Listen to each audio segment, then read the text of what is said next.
रोशनी चांद से होला सितारन से ना, मोहब्बत एक से होला हजारन से ना, करेजा राज कर।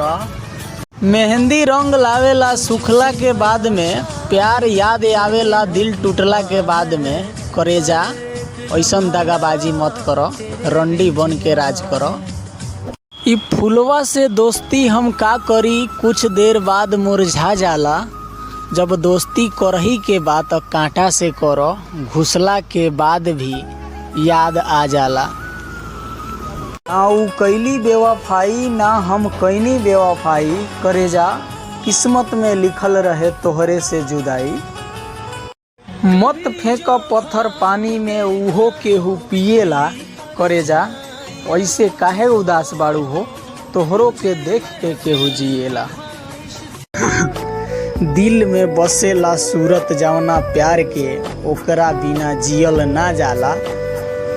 का दर्द बताई भाई, फाटल करेजा सियल ना जाला।